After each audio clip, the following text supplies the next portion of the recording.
Hello, everybody. Good morning and welcome to the United Stands. I'm Mark Goldbridge, and this is your latest Manchester United news and transfer news. The weekend is here. It's Friday, and tomorrow, I don't know why I'm looking over there, tomorrow we will be playing this massive game against Brighton, but we've got lots to get into again this morning. Action-packed. Talks, contact made with Lewandowski, who is out of contract at Barcelona. Should Manchester United be making a move for a player like that?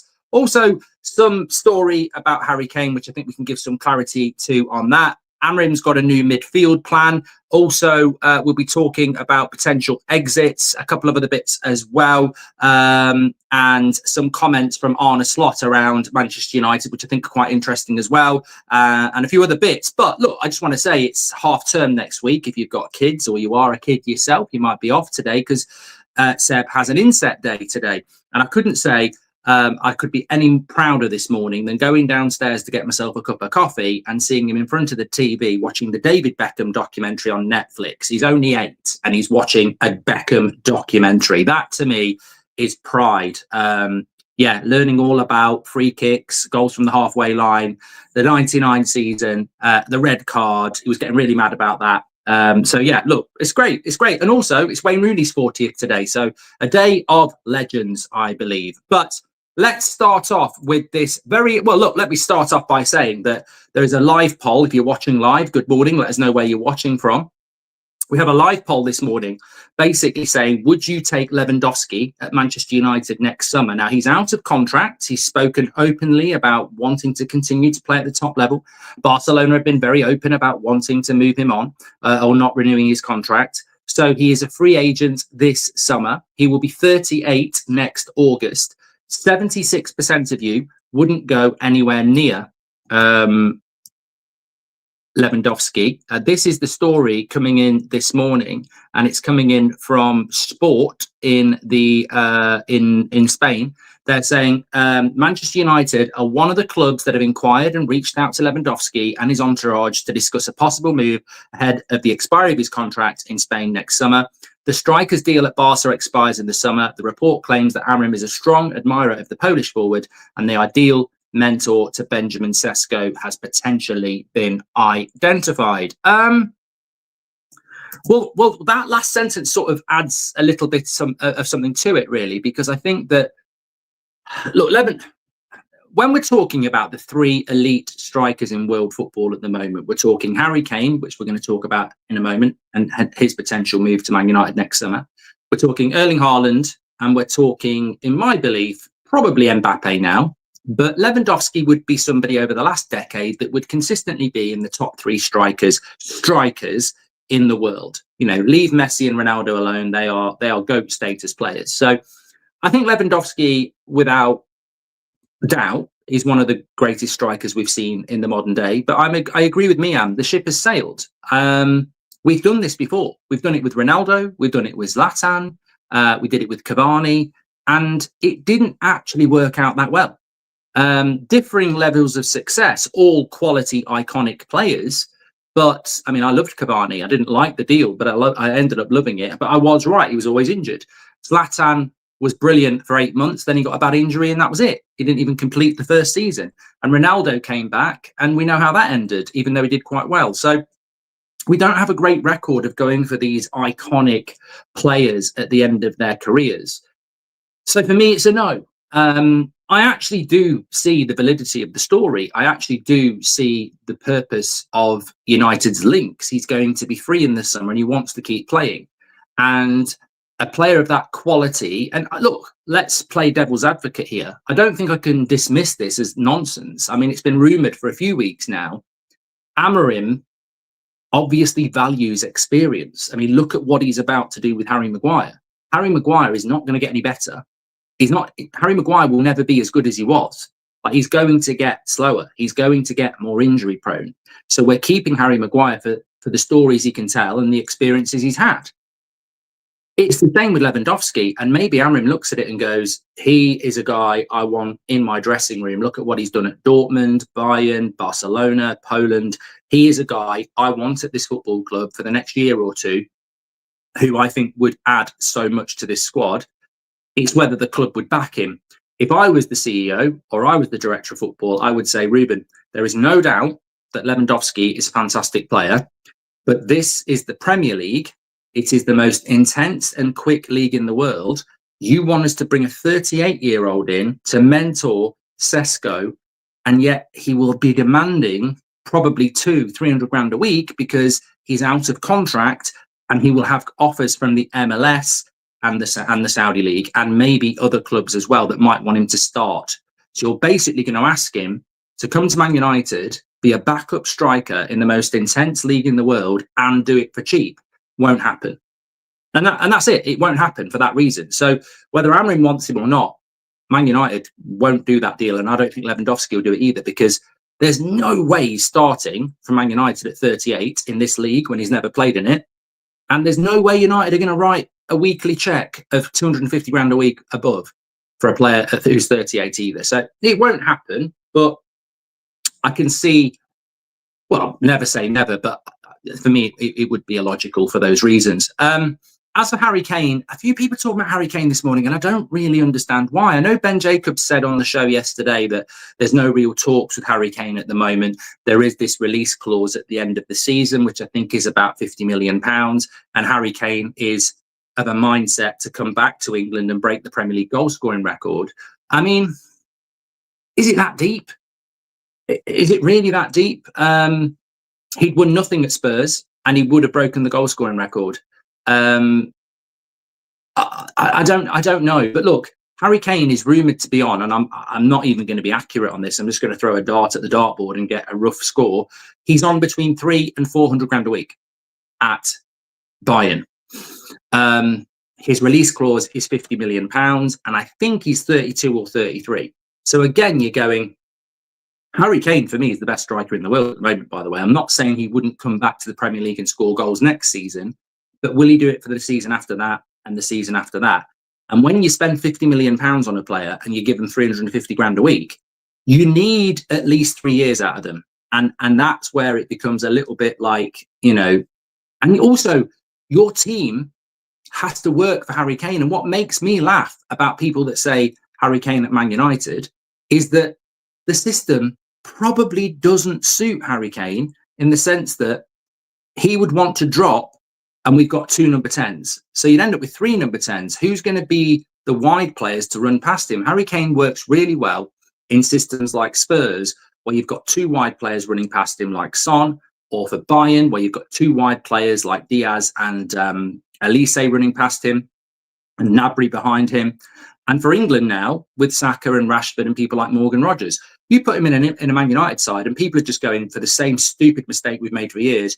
Wow, he's world class, he'll just score goals. And, you know, Ronaldo did get 18 Premier League goals in a season, which was incredible. But I don't even know that Harry Kane suits our system, you know, and you have to build a team around Harry Kane. So if we bought Harry Kane, I'd say sack Amorim, get Rashford back, get a right winger, and a number 10 that wants to run past him, and then you're talking, you know, and Mbeumo to the right, Rashford to the left, Kane up front, and get Cunha running past him. Maybe that works, but systematically, I don't think it works either. It's massively expensive as well. So I don't know where this Kane talks stuff is coming from either, and it would be a lot of money. There is absolutely no doubt about that. Huge amounts of money.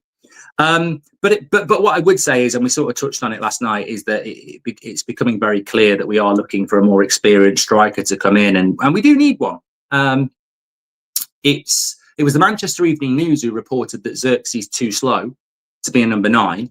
Amorim sees him as a number 10, but he's his 6th choice number 10. So, you know, I don't really understand. If I was Joshua Xerxes, I'd be sat there going, why didn't you sell me in the summer? Like, what has happened that you didn't know in the summer? Because I look at the Xerxes situation and I go,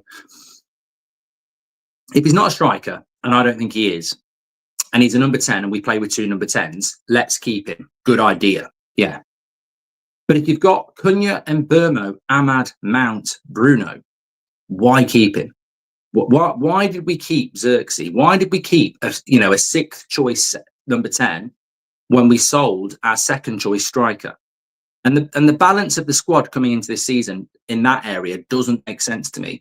And I think Xerxes, maybe privately, maybe not, I would be a little bit pissed off, because I'd be going, I presumed I was going to be the second striker, but you don't want me to be a second striker. So why did you bloody keep me in the first place? And I think that if the perception is that Xerxes is not a striker, and I think from the evidence we've seen so far, I don't think Amorim does see him as that, then we will be bringing a striker in of some description in the next sort of 6 months. As we said at the start of the week, maybe someone like Ivan Toney, maybe it'll be a loan deal. But I think we're very, very. It only takes a 3-month injury to Sesko, and we become massively reliant on a Cunha or an Mbeumo or a Xerxes utilised as a striker or a false nine, and that's problematic for an Amorim system that really does rely a lot of the time on an out-and-out striker. So I think that's something that we certainly need to monitor. But as I said, I agree with the 75% of you. Lewandowski, for me, he makes no sense. Harry Kane, best striker in the world as far as I'm concerned, but massively expensive. And would he not basically be going back to Spurs as well? I mean, I don't want to slag our own club off, but would Harry Kane not be going back to Spurs by coming to Manchester United? I mean, we're not a team for the last couple of your careers where you can win the Premier League. And we're not a team for the. I mean, the worst thing, obviously we're all hoping that this Liverpool game is a spark to better things, but I could take you back 8 years and show you a Liverpool result where it all goes wrong afterwards. I can also take you back for the last 5 years where being a striker at Man United can be a graveyard shift. So imagine Harry Kane comes back to Man United. We continue to be what we've been like for the last 5 years. He plays for 2 years, doesn't get anywhere near the goal scoring record because he doesn't get enough chances. So, yeah, I think there'd be a lot of things that would need to happen for Harry Kane to be coming to Man United in the summer. I don't think it would necessarily be a good move for him. If I was coming back to England and I was Harry Kane, I'd either go back to Spurs, or I'd be looking at a Man City or a Liverpool or an Arsenal, somewhere where I know I'm guaranteed to score 30 goals a season. And I don't think at United you necessarily are. Let me talk to you about the midfield this morning. So a few reports coming in this morning. I mean, I think it's a bit rehashed. The Ben Jacobs interview yesterday was obviously very good, wide-reaching, speaking about a lot of things. And I think there's a few outlets this morning that are just regurgitating that in their own way and passing it off as themselves. But I did see something about a new midfield shortlist for Ruben Amorim this morning somewhere. Yeah, it's a new list that's basically got Conor Gallagher in it, Stiller in it, Baleba in it, Anderson in it, and Wharton. I mean, this is breaking news this morning. I mean, I feel like I need to get off my chair and jump on my bed. You can't see me jumping on the bed, I just realised. I mean, it's just amazing breaking news on a Friday morning. A new transfer, a new shortlist for midfielders, which we already know. I definitely add Manu Kone in there anyway. I think he's definitely in there as well, and I think there's a couple more players that we're probably not aware of too. The one thing that people really disrespect about Favel and Wilcox is that they are not always obvious. Like, they're not always looking at the players that you think they are. We didn't know that we were in for Sesko until later in the summer, because we probably weren't, but he was on the list. And we've done that a few times as well with people like Lemens. No one was talking about Lemens until the summer. So he's now our number one goalkeeper. Dorgu, no one was really talking about Dorgu. So we will have 3 or 4 other midfielders that no one's really talking about at the moment, which is why I would introduce Kone, who is currently at Roma. I would keep an eye on him as well. But I've seen so many of your comments last night and a lot of people online. And let me just explain this to you, right? I agree with Samuel. I think Kone is an interesting one to keep an eye on. Make sure you smash a like on the video this morning, by the way. I'm just trying to remember what I was going to say. Yes. I don't... Tell me if I'm wrong here. You're wrong. When I look at the midfield and when I look at that Manchester United side and I look in that midfield, they need players now. It's too slow. Yesterday, all my troubles seem so far away. Yesterday is when we needed a midfielder. And the January transfer window offers an opportunity to go and get a midfielder. It's glaringly obvious there is a midfielder that we can go and get in January. But we can't get Wharton, we can't get Anderson, we can't get Belieber, and we can't get Stiller. Stiller's a maybe, but I don't think we can. So the 4 targets that we want, Anderson, Stiller, Belieber, Wharton, we cannot get them until the summer. But in January, there's 1 or 2 that you can. And that could be Man Utd, that could be Conor Gallagher. And I see people going, I don't want Conor Gallagher. I don't want Conor Gallagher. No one's saying anything about Kone because I don't think they understand it. Rogue says play JJ or Madrid. Well, I've got an update on JJ. Remind me about that. I meant to say that at the start of the show. It's a big update on JJ Gabriel. Right. Going back to the midfield situation.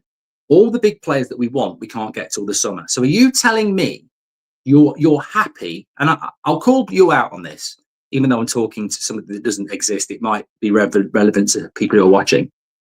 You're telling me you want to wait till the summer to get 2 of Stiller, Wharton, Belieber or Anderson and leave the midfield as it is for the whole season. And in February, when we don't win a game or March or we blow top 5, you'll sit there and go, it's fine. I did say, let's not get a midfielder in January because I want to get the 2 in the summer. So we mess up the season, we go into the summer and then we try and buy your 2 and we only get 1. We got to be real. We got to do real talk. We got to, right? Because I don't believe Man United have the money or the power to go and get 2 out of Belieber, Wharton, Anderson and Stiller next summer. The market will be strong. There'll be 5 clubs in the Champions League who've got loads of money again, and that might not be us. I don't think we'll get 2 of them. I think we might get 1. In January, we can get a midfielder in that nobody else will be going for, and we can afford it, and it helps us this season, half the way through it. We have to get a midfielder in January. I'm not buying into this bullshit that we can wait. There's two issues I've got with not getting a midfielder in January. One, it's total nonsense to think that we can get through the season with what we've got and it'll be okay. It's the same people who said, we can't turn on Amorim if this season goes bad because it's on the Glazers for not buying a midfielder. You lose to Brentford, Amorim out. We know that will change. So we need to get a midfielder in yesterday, and the first opportunity is January. Secondly to that, I also do not believe we will buy 2 midfielders of the quality we want next summer. So get one in January who's probably going to be better than the midfielders that are available in the summer if we can't buy 2. Conor Gallagher. Go and get Conor Gallagher in January. Blame it on me and anybody else that thinks this is a good signing. I see so many people that are against it, and I don't really know why. I always liked him at Chelsea. He's an honest, all-rounder midfielder who never stops running. And okay, he may not be Rodri, and he may not be Gravenberch, and he may not be Declan Rice, but hello, we're not Liverpool and Arsenal either. We are a football club that wants to go from 15th to 1st. And I've said this before over the years, we need to be a football club that goes from 15th to 5th to 4th to 2nd to 1st. By definition, this is a 3-4 year contract. And in year 1, you don't actually have the Declan Rice or the Rodri. You have to go for the Conor Gallaghers who will help us go from 15th to 5th to 4th. And then maybe becomes 3rd or 4th choice midfielder as you go and get a better midfielder in. We've got to walk the path. We can't just teleport from where we are to there. I think this is a very intelligent signing for a player that is better than Bruno, better than Casemiro, better than Mainu, and better than Ugarte as things stand. Mainu and Ugarte can't even get in the bloody team. Casemiro, we know his limitations, and Bruno's not a midfielder. I would be all over Conor Gallagher to Manchester United in January like gravy on chips. It just makes so much sense. And I do not understand for the life of me why people are so against it when I know it's not Belieber, but that's the whole point. We're not going to buy £70 million players for every position. We haven't even got a best 11. We also need to, you look at Arsenal, they've got a best 20. We've got to build a squad out. And I'm absolutely on board with the reality that we do not have any other midfielder that we can move for in January other than the likes of Conor Gallagher and maybe a Manu Kone. And we've got to get a player in like that, that, you know, maybe becomes a bench player in the future, but goes into the first team now and makes us better. And that's what I'm talking about. When you play career mode, when you play Football Manager, you're limited, you know, unless you cheat, you're limited. You look at your team and you go, you know, you might be playing a Salford and you might see a Birmingham City bench player that's not getting game time in the Championship. But if you put him into Salford's midfield in League Two, he's one of the best midfielders in the game. And you might go, it's not as glamorous as I want, but he'll get us promoted. He might even get us into the Championship. And then we're in the Championship. I'll get a Premier League player to come in and he can go on the bench. And that, you know, that's how I've played Football Manager games for years. You look at what you can get that makes you better now, but you don't necessarily look at it to be the best player in the world. You look at it to move you to a certain position, and then you go and get somebody else. And that's how we need to look at it. And I think I cannot subscribe to the view that we do not need to buy a midfielder in January. I really, really do think that we do. But there seems to be a lot of people who are against that, and I'm not too sure why. I'm just going to talk to you about JJ Gabriel very, very quickly, but just some of your comments coming in this morning. We've got nearly 8,000 legends watching this morning. Please do share the video. Tom Grant says, morning, Tom. He says, Gallagher could be pricey, but good short term. What were your thoughts on the JJ Gabriel news? Hope he gets a chance. Definitely, maybe. Well, I'll answer this question now because it's perfect timing. So this is what we are getting. Just on Conor Gallagher, I don't think he would be that expensive, to be honest with you, because he's not starting for Atletico at the moment, and he's desperate to get out. And there's probably a loan try before you buy deal we could do as well. Atletico have been very open to those sort of deals for years, whereby in January they'll let a player go. I think they did it with Griezmann, didn't they? But yeah, they'll do a loan deal if we cover his wages off, with a potential to buy in there as well. But no, on JJ. So I only found this out today. Where was it?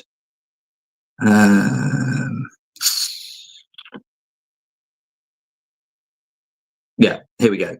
So Manchester United talent JJ Gabriel was involved in first team training yesterday. As we know, he's 15 years of age and he was playing with the first team, which is a huge achievement. However, as per the Daily Mail, now this is bad news, but logical news. There's nothing we can do about it. So we've seen Dowman of Arsenal at 15 playing for Liverpool, playing for Arsenal this season at Liverpool, and I think he came on in a previous game at the Emirates as well. So this is what Nathan Salter in the Daily Mail is saying, is JJ Gabriel will not be able to make his Premier League debut this season because of the current rules. He was 14 when the season started. The earliest he could debut in the league would be next season. So there's not a lot we can do about that. That's and I clarify that because on the evening show last night I was saying that I very much expect him to be playing for the first team very, very soon, because Man United are so desperate to, you know, keep him at the football club, because it's dangerous when a player's like 14, 15, 16, because you can get them out like we did with Aidan Heaven and we did it with Obi at Arsenal as well. There's something around their contracts that I don't think they can sign professional terms until they're 16 or something like that. I don't know, but United are desperate to showcase his importance to him and those around him, and they want him to be part of Man United's future. But there are other clubs looking at him, so we're basically wooing him. Really, we're sort of like, you know, train with the first team, and you know, we want you involved. But we're not, by the looks of it, we're not going to be able to give him a debut this season because of the rules. He was apparently 14 when the season started, and that makes him too young this season. So he probably, if that's true, he can't make his debut for another 12 months, which is in one way disappointing, but in another way it shows you just how young he is, because he will only just be, well, he'll still be 15 then at the start of next season, won't he, if he was 14 at the start of this season. So yeah, we might have a bit of a wait for that one.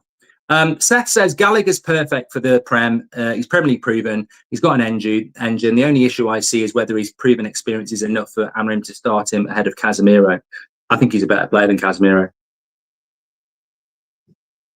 I think Casemiro 2 years ago was way better than Conor Gallagher, but I think now there's a lot of players that are better than Casemiro.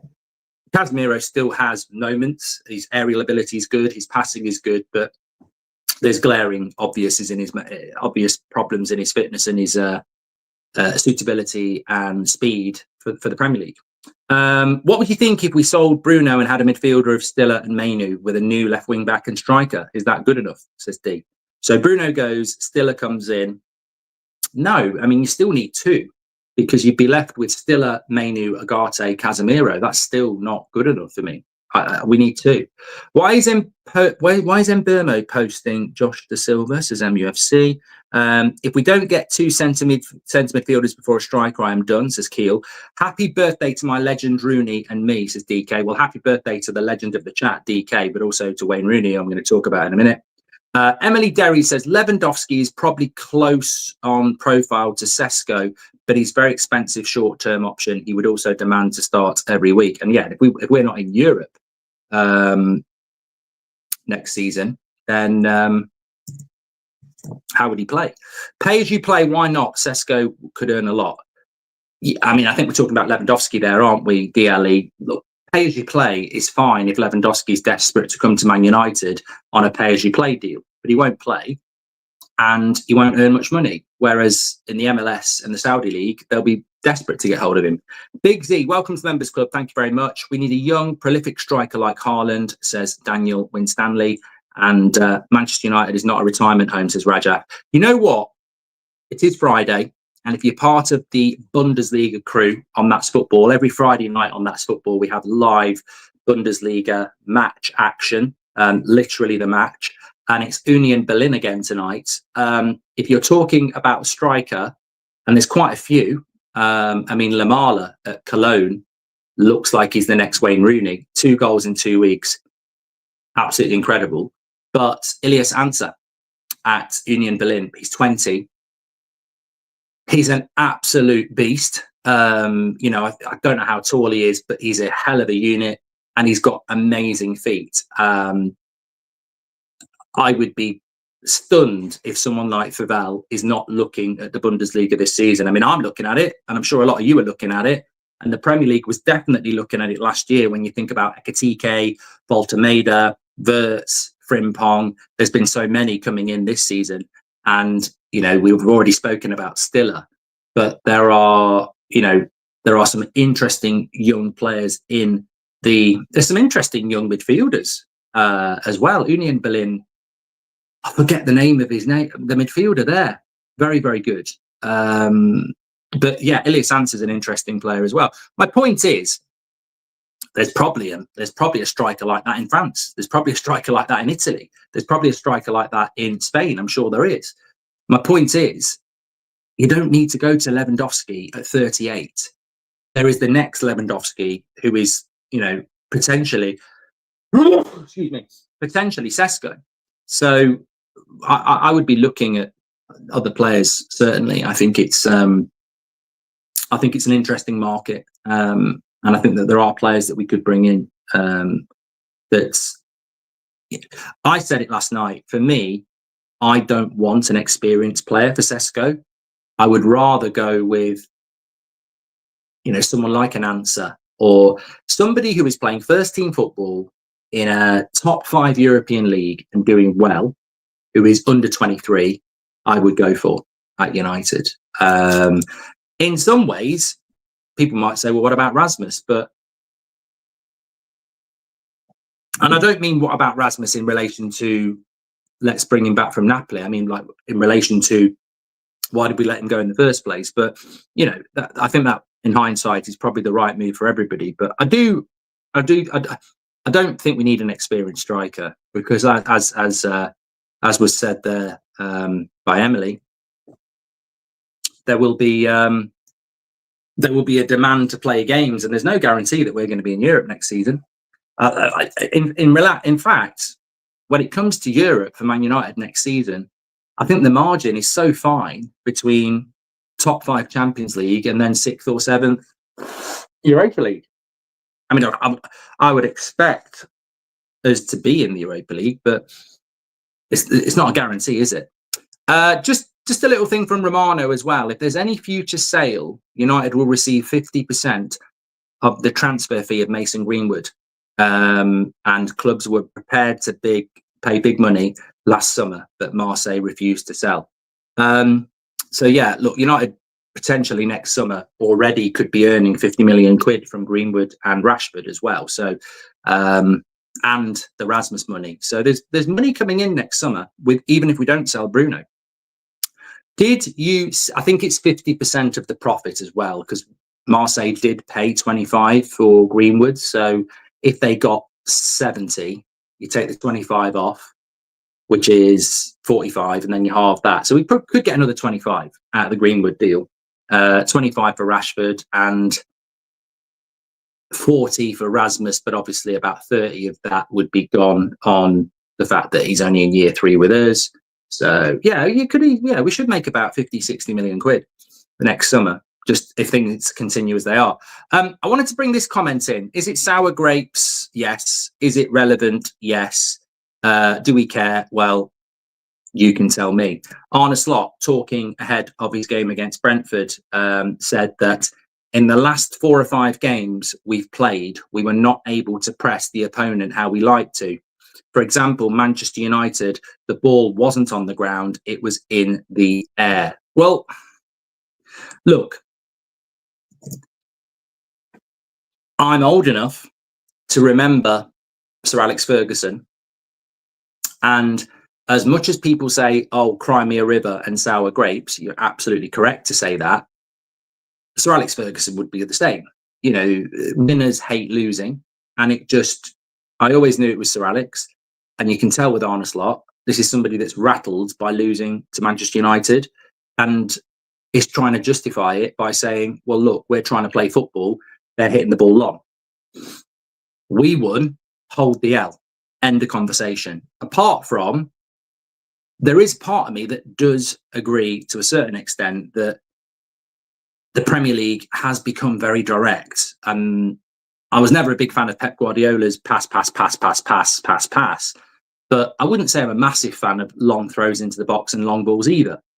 But at the moment, we're going through this really weird stage in the Premier League. And did Liverpool not themselves take the game away from Frankfurt from 2 corners? It's part of the game. As long as there's a balance to it, it's part of the game at the moment. So, as I said on the preview last night, I don't think we're going to see Man United pump long balls from a deep defensive line tomorrow. I think we'll play in a different way, like we tried to against Arsenal and Fulham. So I just think it's, I'd almost say to Arne Slot, what did you think Man United were going to do? Did you think they were going to try and pass out from the back at Anfield when we can't do it? Did you go into that game thinking, oh my God, they're hitting the ball long, we can't press them? I mean, what did you think we were going to do? We spoke about it in our preview a week ago. I said, if I'm Amorim, I'm playing a deep defensive line and I'm bypassing their press with the long ball to relieve the pressure. I literally remember saying, Sesko's really important in this game because if you try and play through Liverpool from the back and they press you and they win it back, they're right in on goal. But if you boot the ball long, Sesko can compete for it. And as a defence, you can move up the pitch and have a breather. So, look, if we're meant to be offended because we played long ball at Anfield, I don't know what the offence is. Like, if we tried to play the way Liverpool play, they're better than us. They would have beat us. We went there with a different tactic and we won. There's nothing to say that we can't do it. Of course, I want us to progress to a point where we play football you can be proud of, like we used to all those years ago, but we're not there yet. We've got a manager that's basically, before that Liverpool win, trying to survive. And people wanting to go to Anfield and play out from the back. He's writing his own sack notice, isn't he? Resignation letter. So, look, it is what it is. I understand the bitterness. I understand that, when you want to play football and you're up against teams that are playing, the way we played and other teams are playing, it's not, I'm not a big fan of it. I'm not a big fan of long ball. I'm not going to pretend I am. But I am a big fan of winning at Anfield, and what do people expect us to do? If we were to sign a striker, I would like someone with different attributes. I'm thinking a real speedster that can punish on the break when we're under pressure. Experience, not importance, says Dave the Brave. Well, my career mode's back tonight at 5 o'clock. And if you've been following my career mode, make sure you're watching at 5 o'clock tonight. But I actually have done that. And look, it's career mode. It's not the real it's not the real world. Of course it's not. But you try and make it realistic because you immerse yourself in the game. I have Sesko and I have Wahi from Frankfurt, who is smaller and quicker. So literally for that reason. And why have I done that? I suppose subconsciously, that's what I think Man United need. I think we need a foil. I think we need something a little bit different. Now, some people would say, no. If you take Sesko off, you want to bring a striker on that's like Sesko, so everything continues the same. I suppose it's just personal preference, really. But I think the main thing is we need a second striker. 75% of you would not take Lewandowski at 38 next summer. That's quite conclusive. Yeah. Alan Reeder makes a good point. He says, just look at Arsenal. They've taken 6 years to get the squad they have now. Yeah. But you know what? I think you can learn a lot from what Arteta's done at Arsenal. In the sense of how long it might take for Manchester United to achieve. But the thing that Arteta did manage to do was never finish outside the top 10. In his first 2 years, I think he finished 8th. He did win an FA Cup, and he managed to survive. You know, there were Arteta out T-shirts. There were people going Arteta out, and there still are, crazily. But he survived. Whenever he got close to the edge, he'd find a result. And that, if Amorim is to build something like Arsenal and Arteta, and I'm not saying identically, that's ridiculous. Klopp built something at Liverpool as well. You know, Sir Alex built something at Man United. Wenger built something at Liverpool. The consistent theme is you must survive. You may get close to the edge of the cliff, but you must hang on and climb back up again. I think Amorim's result against Liverpool last Sunday was certainly in evidence of that. And maybe he'll go back to the edge again. Or maybe he'll just move further away now. Maybe this will be the point where he never gets close to the sack again and he's here for the next however many years, and that would be great. But the point is you have to survive. And you have to keep surviving while you're building. You know, it's a little bit like building a new house, isn't it? And you know there's some bad weather coming. There's some storms, high winds. Will the building hold up or will it fall down again? And as an analogy, I think that is exactly what we're looking at with Amorim now. You know, some people might look at what happened last week and go, we're fine. The foundations are in. It's going to take time to build, but we're never going to go back down to nothing again. Some people might look at it and go, it's shaky. It's shaky. That could still come crashing down again. And I think for Amorim, it is about building while surviving. And that's exactly what Arteta did at Arsenal. You make a great point. I think that when I look at Amorim in the 2 transfer windows that he's had, I thought the January transfer window was appalling, but you still take Dorgu out of that. He's a good player and he's for the future. You look at the summer transfer window, Cunha and Mbeumo have been, brilliant signings. And I think they'll continue to be, even though it's early days. Lemens looks very interesting as well. And Sesko looks very interesting as well. So if next summer and January, this is what I mean. Like, I don't think Dorgu last January was enough, but it is a progressive signing. One midfielder in January is better than nothing. And then, get another 3 or 4 in the summer. In a year's time, if he survived, that team's even better. That's gradual. That is progress, but he's just got to survive. He's just got to survive. He's just got to survive. He's just got to survive. Dave the Brave says, if we were to sign a striker, I've done that one. Mark, Dortmund's Enmicha is one to watch. Thoughts? I think he is, Seth. I think that's another name. Yeah. I don't know how old he is now, but he's certainly a player to keep an eye on. He's a player that we've been linked to before. Yeah, 100%. Emily Derry says, bedding in 2 midfielders in a pivot is a big risk. We're fortunate Cunha and Mbeumo settled as quickly as they did. Makes more sense to get one in January, so we're bedding in one at a time. Absolutely spot on. Completely agree with you. And as I said, I think I get it. I get it. Ideally, you're taking 2 from Stiller, Belieber, Wharton and Anderson. I get that. 100%. Take 2 of those. Brilliant. 1, where's the money coming from? 2, what's every other top club in Europe doing? Playing golf. I mean, even getting one of them is going to be difficult. Like, imagine next summer, right? We found the money. We want 2 of Anderson, Wharton, Belieber, and Stiller, right? We decide which 2 we want, and it's Wharton and Belieber. And we go to Palace, and they say, yeah, bidding starts at 80 million, and he's already in advanced talks with Liverpool and Real Madrid. And you come out of that and go, yeah, can't do that deal. Doesn't want to come here, and it's too expensive. Right, let's go for Belieber. Okay.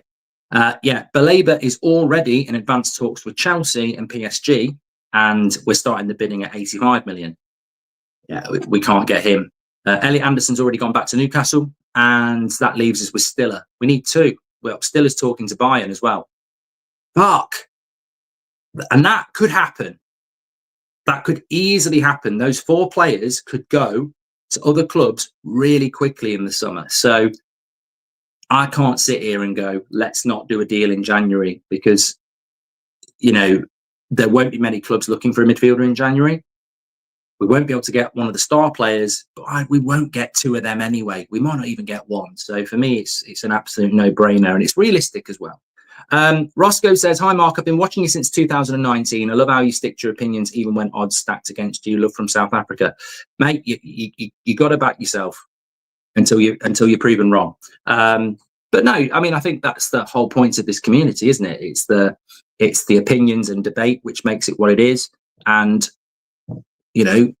as I've said, you're not always meant. I'm sure a lot of time you do agree with me and go, he is actually right again. But on those occasions where you don't, that's good.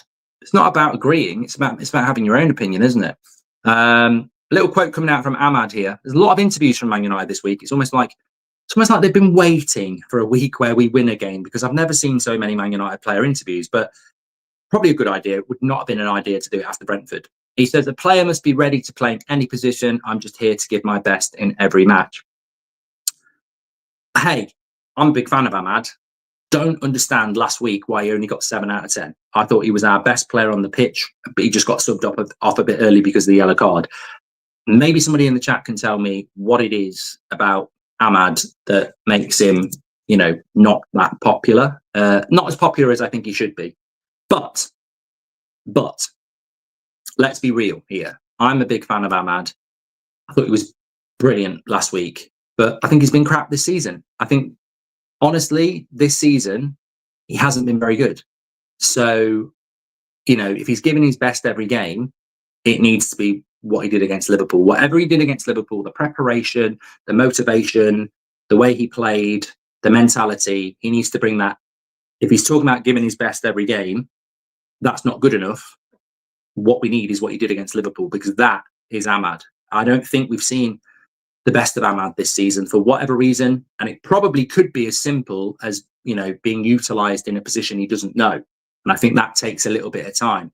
So I'm looking forward to Brighton tomorrow, because I see no reason now why Ahmad can't replicate that result, that performance week in, week out. Because I think it was about adjusting to a new relationship with Mbeumo and a new position. But I thought to go to Anfield and basically play as a right wing back against Gakpo, who did get chances, let's be honest. Gakpo could have had a hat-trick, although I think Ahmad was off the pitch for a couple of those chances. But I thought Ahmad played really well.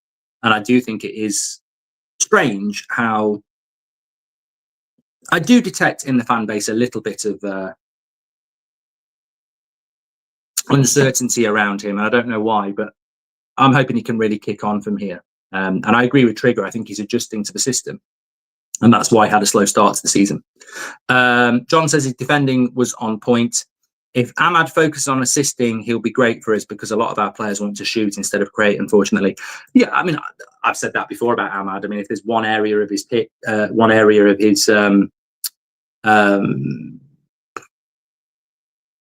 game I think I would improve, it's the he is still a little bit infected by the Garnacho, Rashford, Anthony era, where if you're a wide player, you shoot. And sometimes he does still do that. And sometimes I do want him to do that, but I also want him to be if you're going to play as a wing back, I don't want you to shoot. as much. It's as simple as that. If you're number 10, I can sort of understand it, but even then I want you to pass. But as a wing back, I think we need to get service from there. A few quotes coming in from Hürzeler, the Brighton manager, literally just landed in the last few minutes. He says, I'm really looking forward to facing one of the best managers. I think they play in a more direct and vertical way with more long balls towards Mbeumo and Sesko to try and win the second balls and continue on the wings. They try to attack with runs in behind, and of course they have a lot of individual quality. They can change the course of the match with a single action. They're dangerous to us, and we need to stay vigilant for 90 minutes as they can score in every phase of play. So there's another manager calling us a long ball team. I didn't realise that we were so long ball. Like, as I said on whatever night it was, we're second in the league for long balls this year. Like, second in the league. We're very low for crosses into the box. Our pass accuracy is not very good. I have to put my hands up and say, I noticed it against Liverpool, but I didn't really notice it against Sunderland, Chelsea, Brentford.